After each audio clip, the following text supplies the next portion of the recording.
मेरी बड़ी मम्मी को, मेरे भाई बहन को, मेरे परिवार को इंसाफ मिलना चाहिए। डॉक्टर का लाइसेंस रद्द होना चाहिए, अस्पताल बंद होना चाहिए। कभी दूसरे ये के दे साथ ऐसा ना हो, जैसे आज इनके साथ हुआ और किसी के साथ ऐसा ना हो। कभी ना हो। हमको सबका ही सिर्फ इंसाफ चाहिए, बस हमारे पिताजी का, हमारे भाभी का, हमारे परिवार का। अब तक वो माँ भाई मिलन के इतनी लंबी जिंदगी कैसे बीते, इतना बड़ा बेटवा पढ़ा लिखा था है भैया का वो है, कुछ समझ में ना आया। अब पूछा थी बुआ का कवर किया तसल्ली दे, बाप की महतारी के रोए रोए बहुत बुरा हाल है। ये हुई है, हमने कहा बेटा फोन करके मुझे बताए कि भैया का ऑपरेशन हो गया, बच्चे आप लोग आइए। और यहाँ हंस कर बोल कर हमारे भाई सबका पैर छुकल गए, हमारे सबके पास फोन के वीडियो कॉलिंग के दीदी हम भले भैया में। और जब अस्पताल में लेके ओकर अंदर गए तब वो हंसत रहा, वीडियो कॉलिंग के रहा, ग्लूकोज चढ़त रहा। वैसे भैया पता ना कि सुई लगाए झटका पे लाग उठ के डॉक्टर काम के काम ना। अब अभी हमरे एकदम बुरा हाल होना चाहिए और कुछ नहीं। हम लोग जिनके साथ हुआ कल किसी और कल किसी और के साथ ना हो, किसी का और का घर बर्बाद ना हो।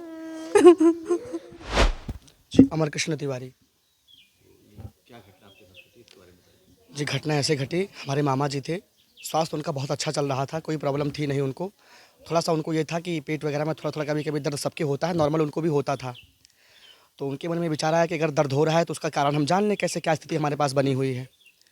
तो वो यही बात करने के लिए डॉक्टर जी से मुलाकात हुई उनकी। तो डॉक्टर से फ़ोन पर उनकी बात हुई, उन्होंने बताया कि हमें ऐसी ऐसी समस्या आती है कभी कभी। तो उन्होंने कहा ठीक है हम देखते हैं इसको। तो वो बोले कि ठीक है, जब मैं आपको एक दिन बुलाता हूँ, आपका मैं अल्ट्रासाउंड करवाता हूँ, और अल्ट्रासाउंड करवाने के बाद में जो प्रक्रिया होती है मैं आपका ऑपरेशन करता हूँ।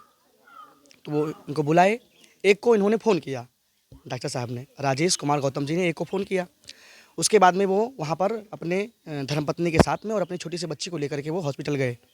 जाने के बाद में एक को कोई प्रॉब्लम थी नहीं, आराम से उनको भर्ती किए, एडमिट किए, उनका सब पूरा चेकअप वगैरह करवाए, जो भी होना था वो पूरी प्रक्रिया डॉक्टर जी ने करवाई। करवाने के बाद में दूसरे दिन ये हुआ कि उनके पास 4-5 मरीज़ और थे। वो बोले थे कि जब तक मेरे पास 4-5 मरीज़ इकट्ठे नहीं हो जाते हैं तब तक हम ऑपरेशन नहीं करते हैं। तो मंगल 2 तारीख को हमारा मरीज़ भर्ती हुआ, और उसके बाद में 3 तारीख को समथिंग शाम को 5 से 6 बजे वो बोले कि इनका ऑपरेशन होगा। तो 4 ऑपरेशन करने के बाद 5वें ऑपरेशन हमारे मरीज़ की थी। जब मेरा मरीज़ वहाँ पर गया, जाने के बाद में इनको लिटाया गया। लिटाने के बाद में ऐसा पता नहीं कौन सा इंजेक्शन इनको दे दिए, उसी के बाद से ये हालत एकदम नाजुक हो गई, एकदम गंभीर हो गई हालत, और बॉडी बिल्कुल जंप करने लगी। हमारे मामा जी की, जो मृतक हैं राजेश मिश्रा जी, उनकी बॉडी बिल्कुल जंप करने लगी एकदम।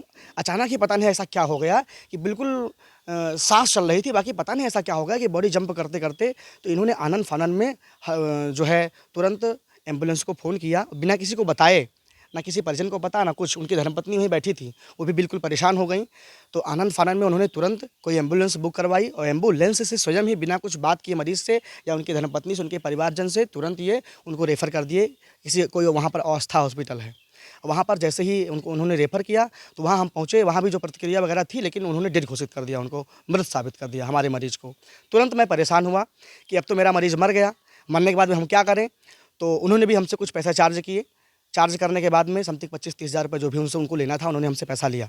उसके बाद में फिर हम ये सोचे कि अब तो रात हो गई है, हमारा मरीज़ समथिंग 9 से 10 के बीच में हमको ये पता चला। तो उन्होंने रेफ़र अपना कार्ड वगैरह बना करके हमको दिया।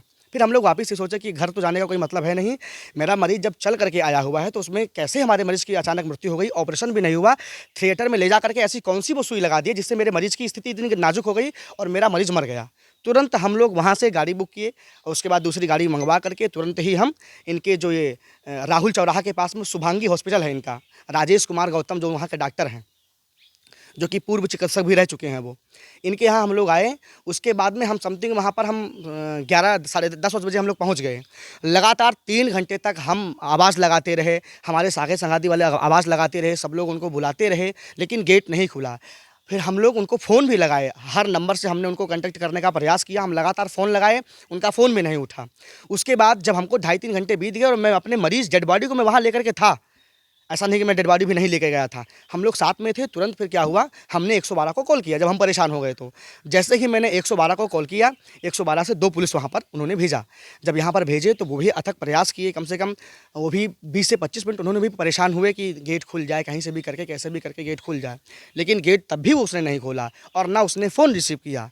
तब वहाँ पर जो 112 नंबर से जो हमने कंप्लेंट डाली थी, वहाँ के जब दोनों सिपाही जी आए तो उन्होंने कहा सर ऐसा है, आप दोनों को वहाँ से चलना पड़ेगा और वहाँ पर थाने में एक तहरीर देनी पड़ेगी। तो जब हम थाने में गए, थाने में जाने के बाद में ये हुआ कि एक वहाँ दरोगा थे, शिवानंद यादव उनका नाम था, उनका नंबर भी है मेरे पास। शिवानंद यादव जी ने कहा कि ऐसा है सर, पहली बात तो हमारी कोई तहरीर वहाँ लिखी नहीं गई कि किस कारण से क्या कैसे मृत्यु हुई है, केवल उन्होंने हमारा नाम लिया और पता लिया, बाकी उन्होंने कोई तहरीर हमारी लिखी नहीं। तो हम लोग परेशान हुए कि हमने कहा कि सर मैं अपनी बॉडी को, डेड बॉडी को नहीं हटाऊंगा वहाँ से, और बिना डेड बॉडी हटाए हुए ही मैं वहाँ कार्रवाई करूँगा और मुझे कुछ करना नहीं है। तो उन्होंने कहा कि ऐसा करिए कि आप डेड बॉडी को वहाँ से यहाँ हमारे पास लेकर के आइए, आने के बाद में जो प्रतिक्रिया होगी मैं करवाऊँगा और आप इसके लिए निश्चिंत रहिए। लेकिन फिर उन्होंने कहा कि ठीक है आप डेड बॉडी यहाँ पर लेकर के आए। हम डेड बॉडी हम लाना नहीं चाह रहे थे। तो उन्होंने कहा कि अगर आप डेड बॉडी नहीं लेकर के आएंगे तो कल होली है, मजबूरन हमें आपके ऊपर कुछ ऐसा करना पड़ेगा कि आप परेशान हो जाएंगे। अभी मैं आपसे नॉर्मल तरीके से बात कर रहा हूँ, बिहेव कर रहा हूँ, नहीं तो फिर हमको अपना दूसरा रूप दिखाना पड़ेगा। तो हमने कहा सर दूसरा रूप मतलब क्या सर, हमारे यहाँ इतनी बड़ी जो है हादसा हो गया है, तो सर दूसरा रूप क्या दिखाएंगे। तो उन्होंने कहा कि अगर आप ऐसे नहीं मानेंगे तो हमको लाठीचार्ज करना पड़ेगा या तमाम प्रकार की ऐसी एक्टिविटी करनी पड़ेगी जिससे उससे आपको नुकसान होगा। तो हमने कहा सर हम एकदम शांतिपूर्ण रूप से अपने कार्य को करेंगे ताकि उसमें हमें न्याय मिले, हमारा आर्थिक सहयोग हो। जिस कारण से हमारे मृतक राजेश मिश्रा जी की मृत्यु हुई है उस पर कुछ तो हमको कुछ सर न्याय मिलेगा, क्योंकि ऐसे हॉस्पिटल में 3-4 केस उनके हो चुके हैं। और ऐसे कब तक एक अपनी माँ का लाल वहाँ हम लोग ऑपरेशन कराने के लिए जाते हैं तो वहाँ हम डेड बॉडी लेकर के आएंगे खाली। तो ये सब हमने उनके सामने बात रखी। तो उन्होंने कहा ऐसा है कि अपनी आप बॉडी को जिला अस्पताल में जो चिरघर होता है वहाँ पर जमा करवाइए, पहले उस बॉडी का पोस्टमार्टम होगा, पोस्टमार्टम होने के बाद भी कोई कार्य होगा। तो हमने कहा कि ठीक है। तो उनसे हमने कहा कि नहीं सर मैं बॉडी नहीं हटाऊंगा। तो कहे सर हम फिर मजबूरन कल हमको फिर आपके ऊपर लाठीचार्ज करवाना पड़ेगा, फलाना धमकाना, ऐसे ऐसे उन्होंने हमको बताया। तो हमने कहा कि ठीक है सर, फिर हम आपके हिसाब से काम करते हैं। तो हम डेड बॉडी लेकर के आए। उसके बाद में हम अपनी डेड बॉडी को चिरघर में जमा किए। जमा करने के बाद में फिर ये हुआ कि कल 2 बजे आपको रिपोर्ट प्राप्त होगी। सुबह हम वहाँ रात में पूरा रुके थे, कहीं हम गए भी नहीं। उसके बाद में फिर सुबह हम लोग कम से कम 20, 25, 30, 40 लोग इकट्ठा होकर के पूरे परिवार के साथ में फिर हमने सोचा कि अब जाकर के सुबह हम तहरीर दे दें और किसी भी बहाने अभी भी हमारा मुकदमा यहाँ लिखा जाए। लेकिन वो बोले कि पहले आप एक रिपोर्ट पीएमओ को डालिए, फिर पता नहीं क्या आप पीएम का रिपोर्ट निकलवाइए, उसके बाद ही मैं कोई आपकी कार्यवाही लिखूंगा। तो हमने कहा ठीक है सर। तो हम लोगों ने वेट किया। फिर अभी जो है फिर उसके बाद में हमारी रिपोर्ट निकली। रिपोर्ट निकलने के अनुसार अब जो आगे की प्रतिक्रिया होगी वो आप सबके माध्यम से हमको जो उचित लगेगा उससे उचित कार्रवाई करने का हम लोग प्रयास करेंगे, जिससे कि ऐसी स्थिति में किसी भी प्रकार की किसी और माँ के बेटे की जान ना जाए और हमको पूर्ण रूप से न्याय मिले और उसका हॉस्पिटल चेक हो, उसके पास लाइसेंस है, उसके पास अन्य कोई प्रमाण है या उसके पास कोई बिना एविडेंस के वो अपना कार्य कर रहा है। ऐसे कितने लोग का जान लेगा सुल्तानपुर में। मैं ये चाहता हूं कि जो शुभांगी नाम का हॉस्पिटल है उसकी पूर्ण रूप से जांच हो और हमको न्याय अच्छे तरीके से मिले और हमारा आर्थिक लाभ भी हो। पीएम रिपोर्ट अभी मिलेगी हमको, अभी मिलने वाली है, हमारी बात अंदर से चल रही है। जैसे ही पीएम रिपोर्ट आती है सामने तुरंत मैं आपको बताऊंगा। मरीज को जब आप ले जा रहे थे क्या पूरा स्वस्थ थे वो? एकदम मैं बता रहा हूँ, जैसे मरीज मेरा इतना स्वस्थ था कि मैं आपसे बताऊं, जैसे आप और हम बात कर रहे हैं इस तरीके से एकदम हंसते हुए मेरा मरीज गया है और स्वयं अपनी 2 व्हीलर गाड़ी चला के गया है। उनकी 5 साल की एक बेटी है, उस बेटी को आगे बैठा करके, अपनी धर्मपत्नी को बैठा करके तब वो वहाँ पर गए हैं। कोई प्रॉब्लम नहीं थी। ऑपरेशन के पहले 5 बजे भी मेरी बात हुई है, किसी प्रकार की कोई समस्या नहीं थी। एकदम हंसते खेलते हुए बिल्कुल बेचारे वहाँ पर बैठे हुए थे मरीज हमारे। ये घटना, मेरा मरीज 1 तारीख को फ़ोन आया है, 2 तारीख को मेरा मरीज वहाँ पर समथिंग 11 से 12 के बीच में भर्ती हुआ है। उसके बाद में जब वो भर्ती हुए हैं 3 तारीख की ये बात है, समथिंग शाम की बात है ये, अगर देखा जाए तो। ऑपरेशन किस चीज़ का होना था? जी पथरी का ऑपरेशन बताए थे वो, और जो है उसका अल्ट्रासाउंड करवाए थे कि उसी का ऑपरेशन होगा उनको।